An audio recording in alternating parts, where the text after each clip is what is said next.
The champagne glass slipped from Daniel's hand before he could stop it. It shattered against the hardwood floor of his entryway, crystal fragments scattering like diamonds across the threshold where the woman stood, the woman who wasn't supposed to exist anymore. "Hello, Daniel," she whispered, her voice carrying the weight of 7 years and 1,000 unspoken apologies. "I know you buried me." Hey there, beautiful souls. Welcome back to Unbroken Truths, where we uncover stories that remind us love, redemption, and second chances are always possible, even when the world tells us otherwise. I'm so glad you're here with me today. Drop a comment below and let me know where you're watching from. And if you haven't already, please hit that subscribe button because trust me, you won't want to miss what happens next in this story.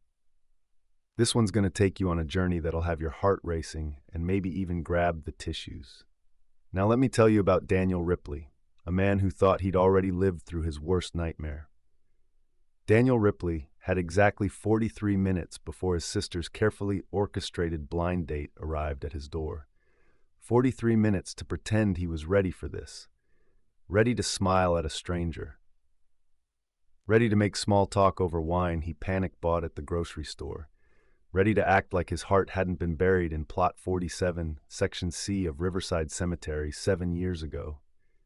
"Dad, you're doing that thing again." Daniel looked up from the cheese board he was obsessively rearranging to find his 12-year-old daughter Mia leaning against the kitchen doorframe with her arms crossed.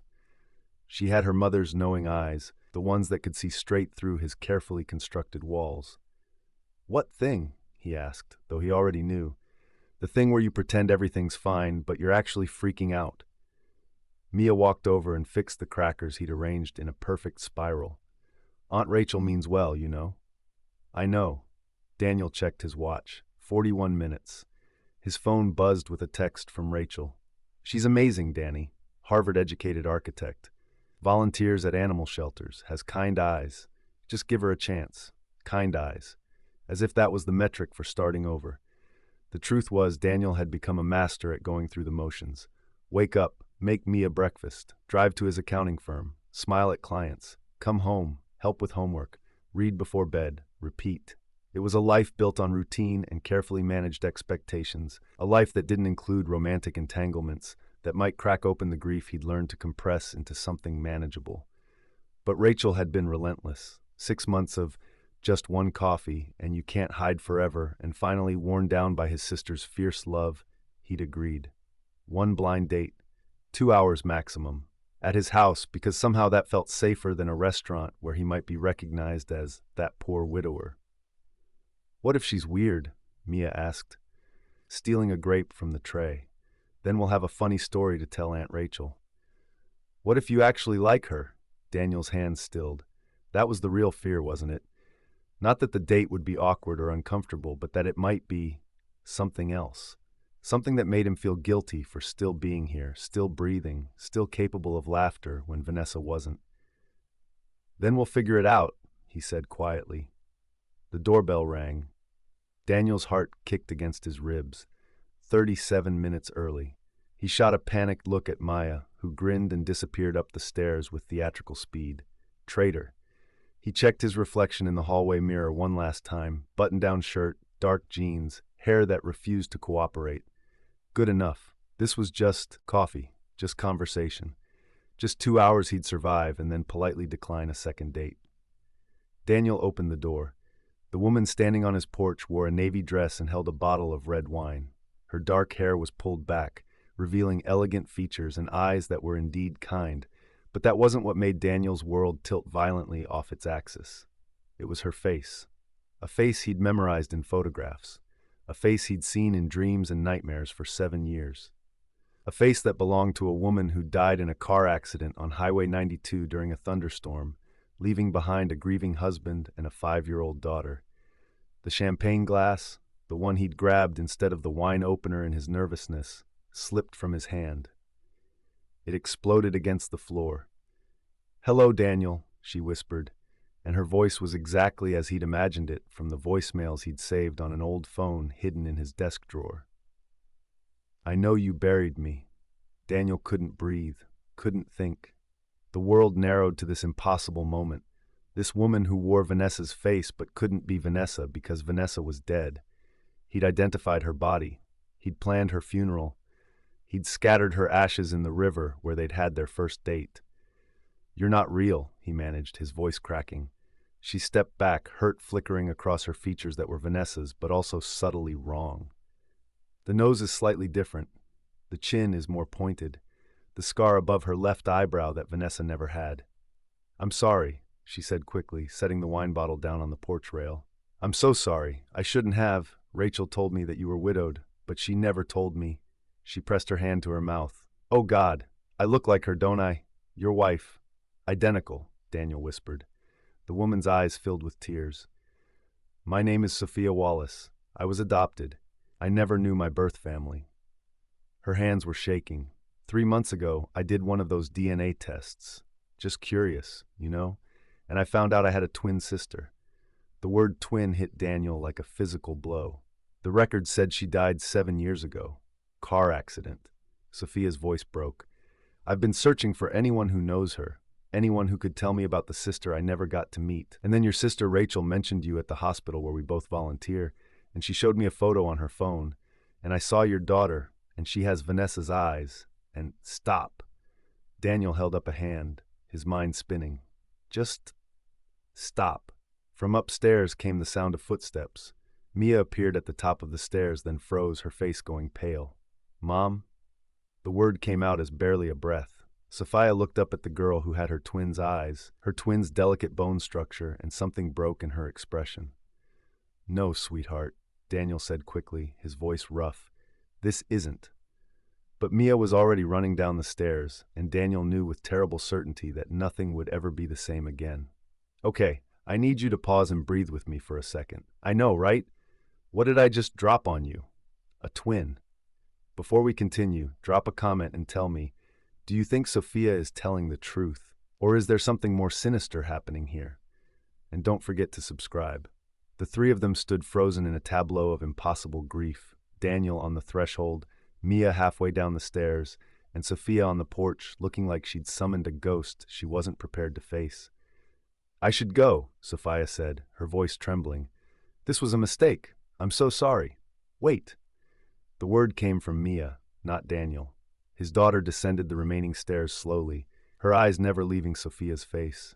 "You're my mom's twin sister?" Sophia nodded, tears streaming down her cheeks. "I didn't know she existed until 3 months ago. I swear, I didn't know." Daniel's hands were still shaking. 7 years of learning to breathe without Vanessa. 7 years of telling Mia bedtime stories about the mother she barely remembered. 7 years of keeping his grief locked in a box so tight he'd forgotten what it felt like to really feel anything at all. And now this woman. This impossible mirror stood on his porch, shattering every carefully constructed defense he'd built. "Come inside," Daniel heard himself say. The rational part of his brain screamed that this was insane, but the part of him that had loved Vanessa, that still loved her, needed answers. Needed to understand how the universe could be this cruel or this merciful. He wasn't sure which. Sophia hesitated, then stepped carefully over the broken glass. Daniel noticed she was trembling. Good. He wasn't the only one whose world had just exploded. In the living room, Mia sat on the edge of the couch, her eyes tracking Sophia's every movement. Daniel had seen that look before, the way Mia studied her science projects, cataloging every detail, searching for patterns and explanations. His daughter had inherited Vanessa's brilliant mind, along with her eyes. "I'll make coffee," Daniel said, needing something to do with his hands before they started shaking again. "Or tea, or something stronger." "Coffee's fine," Sophia said quietly. She sat in the armchair, not on the couch, Daniel noticed. Keeping distance. Smart. "I really am sorry. Rachel didn't tell me your wife's name. She just said you'd lost someone and maybe it was time to try dating again. When she showed me your photo, I thought maybe this was fate, a way to connect to the family I never knew I had." "What was your birth name?" Mia asked suddenly, her voice sharp with intelligence beyond her 12 years. "Before you were adopted." Sophia blinked. "I don't know. The adoption was closed. All I have is the DNA match that led me to Vanessa's name and a death certificate." Daniel paused in the doorway to the kitchen. "You said you volunteer at the hospital with Rachel. What do you do? I'm an architect, but I design accessible spaces for children with disabilities. I volunteer in the pediatric wing on weekends. Sophia's eyes met his. Rachel said your daughter loves building things, that she wants to be an engineer someday. She does, Daniel said carefully. Rachel had definitely been matchmaking. His sister had probably thought Sophia's career would be perfect for connecting with Mia. She'd had no idea she was orchestrating a collision with a ghost. As Daniel made coffee too strong, his hands too unsteady to measure properly, he listened to the tentative conversation in the living room. Mia was interrogating Sophia with the precision of a prosecutor, and Sophia was answering every question with patience and honesty that felt genuine. Where did you grow up? Portland. My adoptive parents were wonderful. My mom was a teacher. My dad was a carpenter. Are they still alive? My dad passed away 5 years ago from cancer. My mom remarried and lives in Florida now. Do you have any kids? A pause. No. I was engaged once, but it didn't work out. Why not? Mia, Daniel called from the kitchen, a warning in his voice. It's okay, Sophia said. It's a fair question.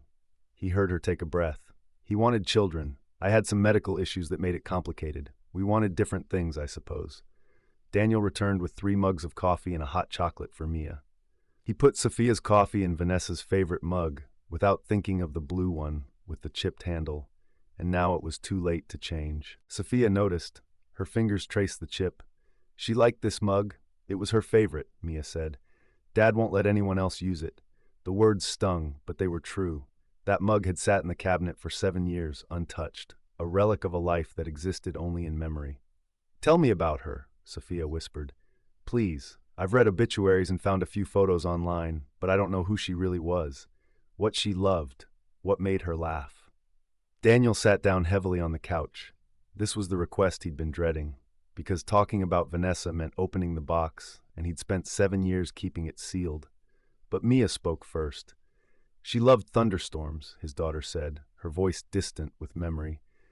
She'd take me outside and we'd dance in the rain until Dad made us come in because we'd catch cold. She was brilliant, Daniel added quietly. Graduated top of her class in biochemistry. She could have worked anywhere, done anything, but she chose to teach at the community college because she said that's where she could make the most difference. She sang off-key, Mia continued, a small smile forming. Really badly, but she didn't care. She sang anyway. She collected vintage teacups from flea markets, Daniel said, the memories flooding back now, unstoppable. She had over 50 of them, different patterns, different eras. She said each one had a story. She made the best chocolate chip cookies, Mia said, with sea salt on top. She was terrible at gardening but refused to give up, Daniel said. Every spring she'd plant a garden. Every summer it would die. Every fall she'd swear next year would be different. Sophia was crying openly now, and so was Mia. Daniel felt his own eyes burning but forced the tears back. He'd gotten too good at that. She sounds wonderful, Sophia said. I wish I could have known her. She would have loved having a sister, Daniel said, and the truth of it hit him hard. Vanessa had been an only child. She always envied Rachel and Daniel's sibling bond. She would have tracked you down the moment she found out you existed. Can I ask? Sophia hesitated. How did she die? The death certificate just said vehicle accident.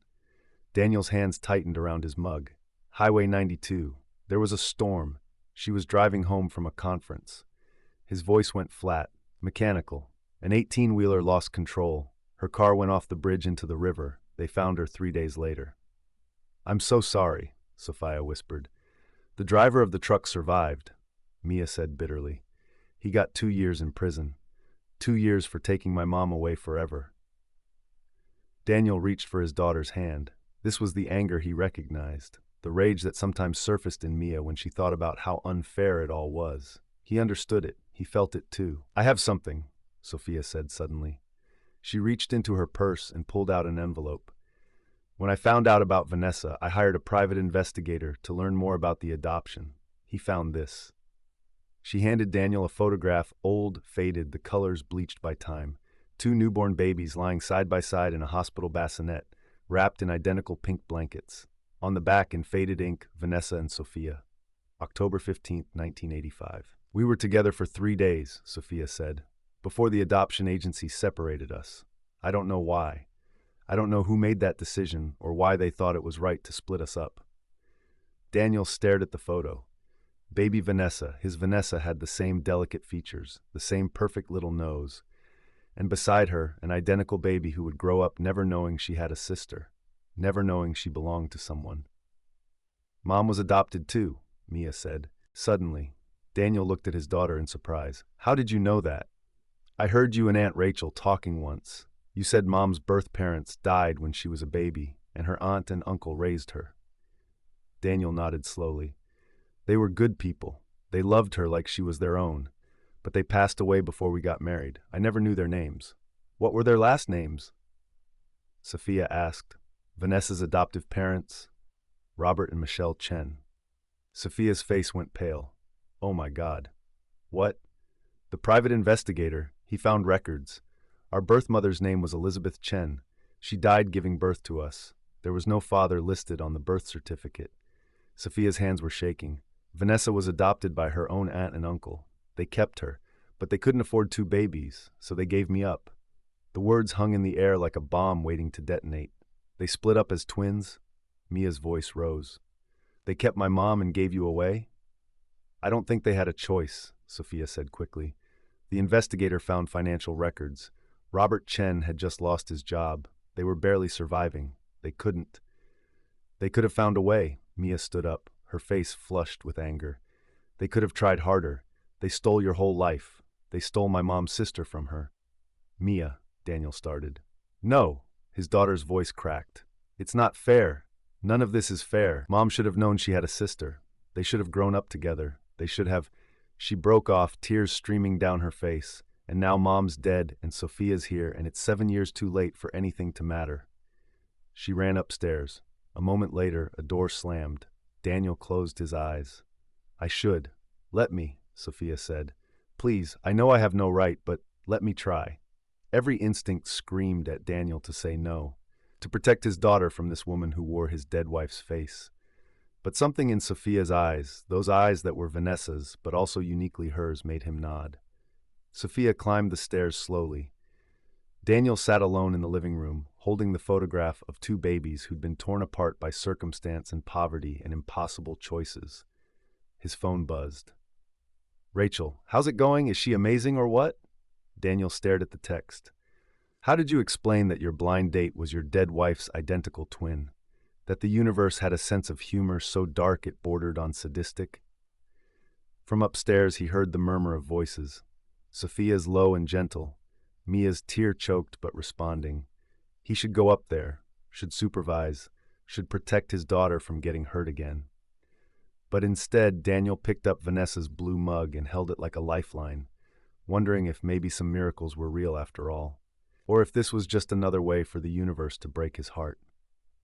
Oh my heart, you guys. The layers here are devastating. A family separated by poverty, a twin who never knew her sister existed, and now Mia has an aunt she never knew about, but 7 years too late. Drop a comment. Do you think Daniel should let Sophia into their lives, or is this too painful? And what would you do if you found out you had a twin you never knew existed? Hit that subscribe and trust me, there's a twist about that car accident that's going to change everything you think you know. 30 minutes later, Sophia came back downstairs. Her eyes were red, but there was something softer in her expression. She's okay, Sophia said quietly. We talked. She showed me photos of Vanessa. We look so much alike, it's unsettling. Daniel nodded, not trusting his voice. I should go, Sophia said. This wasn't how tonight was supposed to. Daniel's phone exploded with notifications. 3 texts, 2 missed calls, all from a number he didn't recognize. Then a voicemail. He pressed play on the speaker without thinking. Mr. Ripley, this is Detective Sarah Park with Oregon State Police. I need you to call me immediately regarding your wife's case. We've received new evidence about the accident on Highway 92. It's urgent. The room went silent. What new evidence? Sophia whispered. It's been 7 years. Daniel's hands went numb. The case was closed. They said it was an accident. The truck driver, his phone rang. The same number. He answered. This is Daniel Ripley. Mr. Ripley, thank you for answering. Detective Park's voice was crisp, professional. I know this is unexpected, but we need to speak with you in person. Tonight, if possible. We've arrested someone in connection with your wife's death. Arrested? The truck driver already served his time. This isn't about the truck driver, Mr. Ripley. We have evidence suggesting your wife's accident wasn't an accident at all. Someone ran her off that bridge deliberately. The phone nearly slipped from Daniel's hand. We believe your wife was murdered, and we think we know who did it. Sophia gasped. Daniel's vision tunneled. From upstairs, Mia's voice called down. Dad, what's wrong? Daniel looked at Sophia at Vanessa's face and saw his own horror reflected back at him. Who? Daniel's voice came out as a rasp. Who killed my wife? Detective Park paused. That's what we need to discuss in person. But Mr. Ripley, does the name Dr. Richard Wallace mean anything to you? Sophia went white as a sheet. She stumbled backward, grabbing the wall for support. That's my ex-fiancé, she whispered. Wait! Sophia's ex-fiancé murdered her twin sister? The sister she never even knew existed? The police station's fluorescent lights made everything feel surreal. Daniel sat across from Detective Park, Sophia beside him, both trying to process the impossible. Dr. Richard Wallace was a geneticist, Detective Park said, sliding photos across the table. He worked for a private fertility clinic. 3 years before your wife's death, he submitted DNA to a genetic research database supposedly for a study. I don't understand, Daniel said. The database matched him with 2 biological daughters he never reported having. Park's eyes were hard. Vanessa and Sophia Chen, his daughters. Sophia made a choking sound. No, that's not possible. He knew, Park interrupted. We found emails on an old server. He'd been tracking both of you for years. When he got engaged to Sophia, he panicked, started researching Vanessa obsessively. Daniel's blood ran cold. Why would he kill her? We think he was afraid Sophia would find out about her twin, that you two would meet, that his secret would unravel. Park pulled out another document. The week before Vanessa died, she'd ordered her own DNA test. It was delivered to her office at the college. She never mentioned it, Daniel whispered, because she never got to see the results. Dr. Wallace intercepted them. We found the opened kit in his storage unit along with detailed surveillance photos of your wife's daily route. Park's jaw tightened. He hired someone to force her off that bridge, made it look like an accident during the storm. Sophia was trembling. He knew we were sisters. He knew the whole time we were together, and he never... She covered her mouth. Oh God, he broke off our engagement right after Vanessa died. He said he needed space. I thought he just didn't love me enough. He was protecting himself, Park said. If you'd done a DNA test and found Vanessa, you'd have discovered he was your father. You'd have started asking questions about why he kept it secret about the timing of Vanessa's death. Daniel's hands curled into fists. Where is he now? That's the problem. Park exchanged a glance with her partner. He disappeared 6 weeks ago, right around the time Sophia submitted her DNA to that Ancestry website. Sophia's face was drained of color. He knows I found out about Vanessa. We believe so, and Mr. Ripley, Park hesitated. There's something else. Wallace has been conducting surveillance on your home for the past month. We found photos dated from September, recent photos of your daughter. The world stopped. Mia, Daniel breathed. His phone buzzed. A text from Rachel. Hey, Mia wanted to walk to my place to hang out with her cousins. I said okay since it's just 2 blocks. Is that cool? Daniel's heart stopped. He'd told Mia to stay home, to lock the doors. He called Rachel. It rang, and then went to voicemail. He tried Mia's phone, straight to voicemail. We need to go, Daniel said, already standing. Now. Detective Park was already moving. Units are rolling to your sister's address. Daniel's phone buzzed again. Unknown number. A photo message. He opened it and the world shattered. Mia, in the back of a car, eyes wide with fear, duct tape over her mouth, and beside her, holding the camera, a man with cold eyes and Sophia's nose. The text came through. She has my blood. That makes her mine. Come alone or I'll make sure you lose another daughter, Daniel. No, no, no. He took Mia. This monster killed Vanessa and now he has her daughter. We're tracking the phone signal, Detective Park said, her team mobilizing. Do not go alone. He'll kill her. Daniel's voice cracked. Sophia grabbed his arm. Wait, I know where he is. Everyone turned to her. When we were engaged, Richard had a cabin, about 40 minutes north near Silver Lake. He called it his research retreat. Her voice shook. He took me there once. There was a basement, a lab. He said he was working on genetic sequencing, but it felt wrong, like he was hiding something.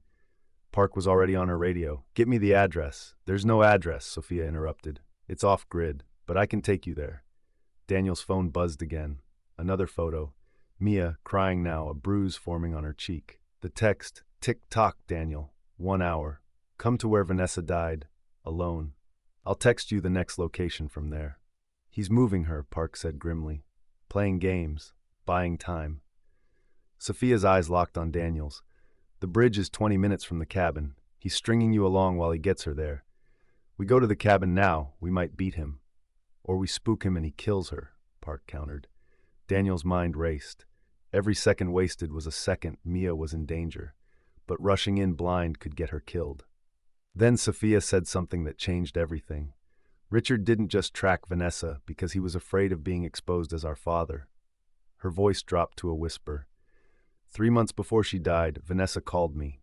I didn't know who she was. The number came up unknown, but she left a voicemail. I still have it. She pulled out her phone with shaking hands. Pressed play. Vanessa's voice, alive, urgent, scared, filled the room. "Sophia, if you're hearing this, then you got my number from the DNA database. We're twins and we're in danger. Our biological father's name is Richard Wallace. He's not just a geneticist, he's been conducting illegal experiments. I found his research. He's been using our DNA, Sophia, creating embryos, cloning attempts. I have proof, but if something happens to me, you need to." The message cut off. Silence crashed over them.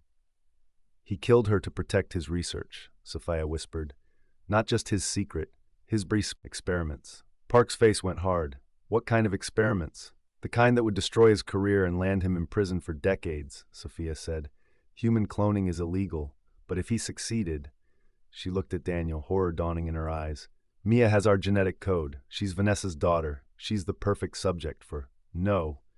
Daniel's voice was steel. "We end this. Now." His phone buzzed. A new location pin. The bridge where Vanessa died. But Daniel made a choice. "Detective, send units to the bridge. Make him think I'm coming." He turned to Sophia. "Take me to the cabin. We're getting my daughter back." Park started to protest, but something in Daniel's eyes stopped her. "Unmarked cars. Tactical team. Radio silence until we're in position," Park ordered. "And Mr. Ripley? When we find him, you let us handle it. Understood?" Daniel didn't answer, because he'd already decided if Richard Wallace had hurt one hair on Mia's head, no amount of police procedure would stop him from making Vanessa's killer pay. "He's been cloning people?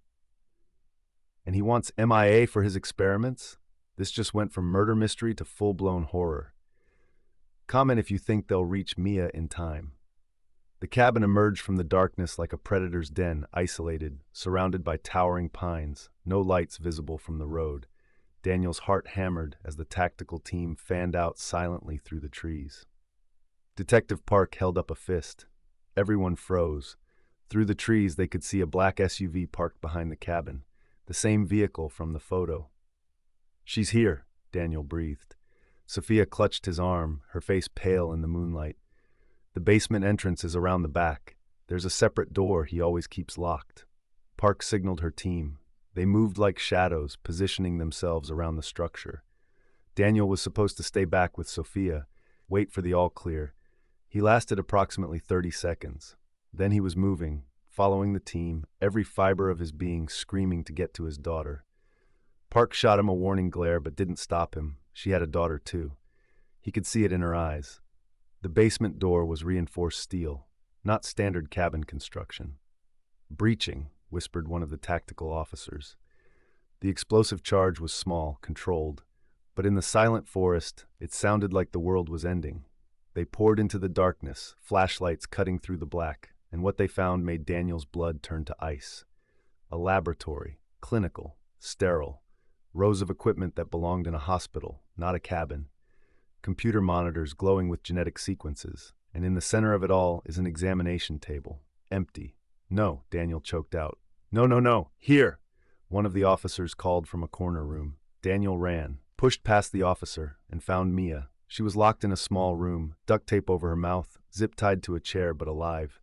Her eyes went wide when she saw him, tears streaming down her face. Baby, I've got you. Daniel's hands shook as he ripped the tape away, cut through the zip ties. Mia collapsed into his arms, sobbing. He said, she gasped, he said I was special, that I had his blood and Mom's blood and I was the key to everything. You're safe now. I've got you. But Detective Park's face was grim. Where's Wallace? A laptop on the desk suddenly blinked to life. Video feed. Richard Wallace's face filled the screen. He was in a car, driving, the bridge visible through his windshield. The bridge where Vanessa died. Hello, Daniel, Wallace said, his voice calm, chillingly rational.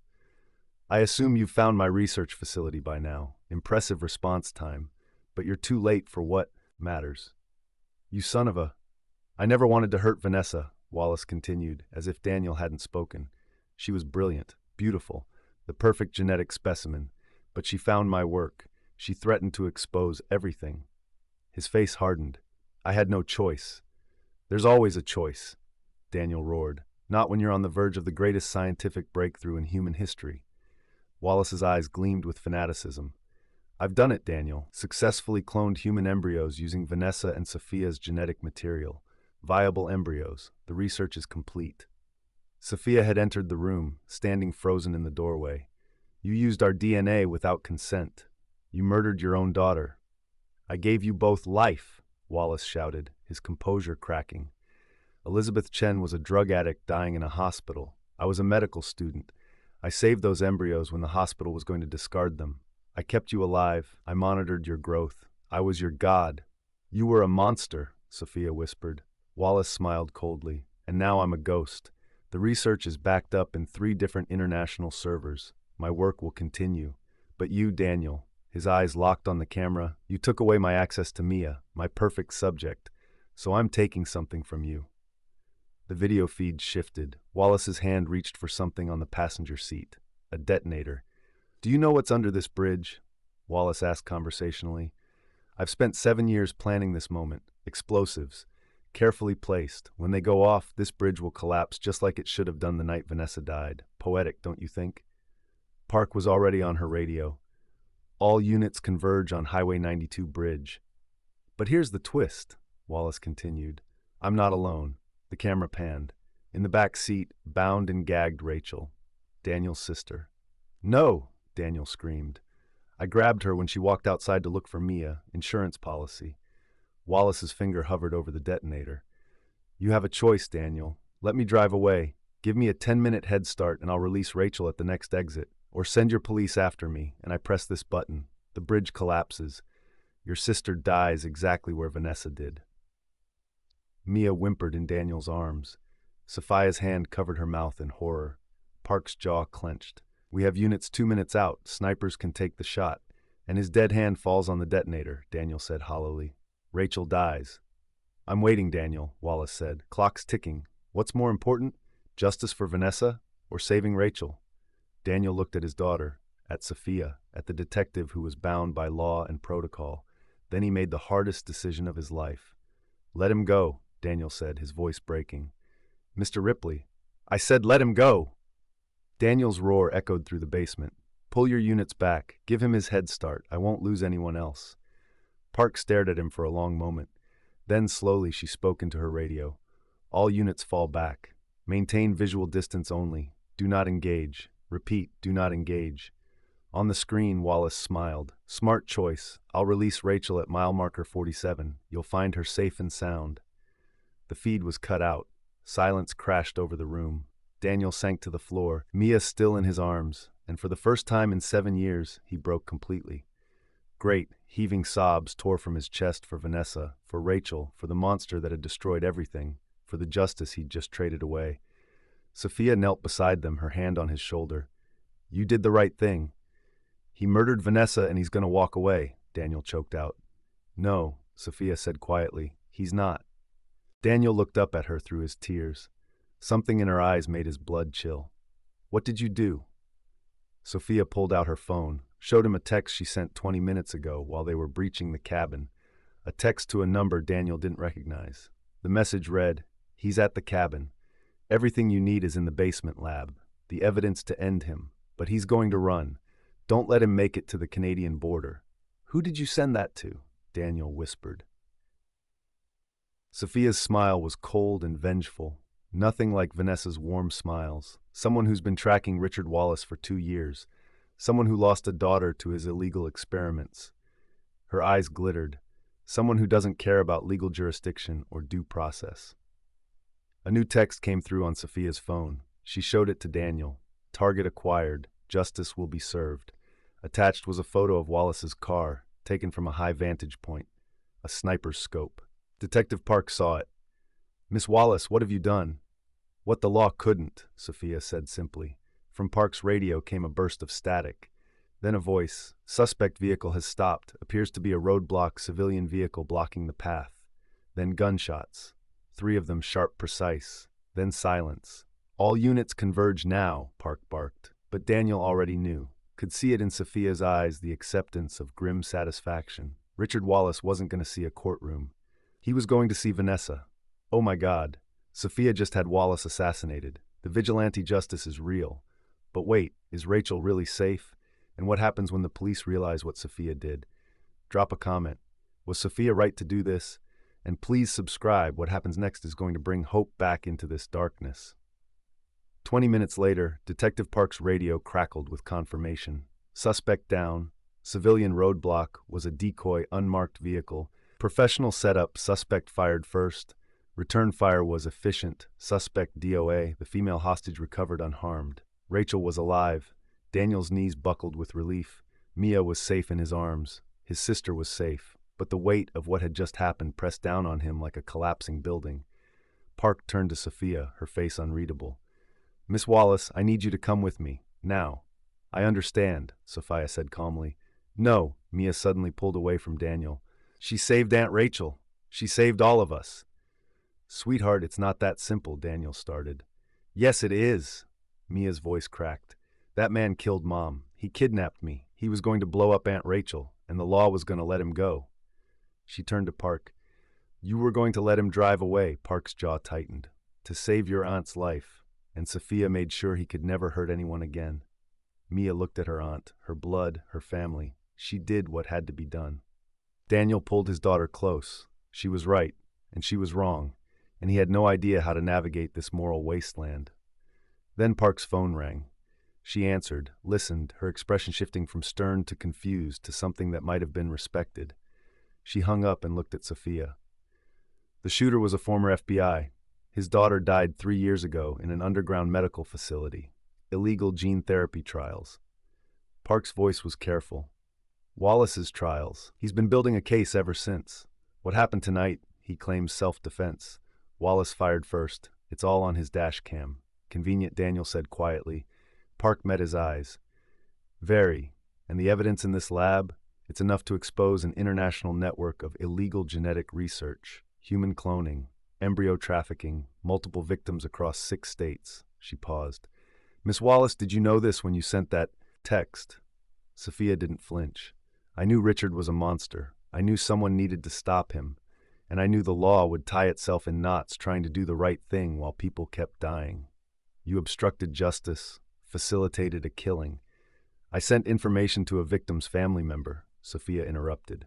"What he chose to do with it was his decision." The 2 women stared at each other. Finally, Park spoke. "My captain is going to want a statement. So is the FBI. You're not under arrest, but you're not leaving the state. Understood?" Park turned to Daniel. "Your sister is being transported to the county general for evaluation. She's shaken but physically fine. You should go to her." Daniel nodded, then looked at Sophia. This woman who wore Vanessa's face but had a spine of steel Vanessa never needed. This woman who'd avenged a sister she never knew. This woman saved his daughter and possibly his soul. "Thank you," he said quietly. Sophia's eyes filled with tears. "I couldn't save Vanessa, but I could save Mia, and maybe," her voice broke, "maybe that's enough." Mia pulled away from Daniel and wrapped her arms around Sophia. "You're my aunt, my family. That's more than enough." For the first time since that terrible doorstep moment, Sophia smiled a real smile. Not Vanessa's smile, Daniel realized. Sophia's own. And in that moment, Daniel understood. His blind date hadn't brought him a ghost. It had brought him a guardian angel with a warrior's heart. Justice served. The family was saved. but the healing is just beginning.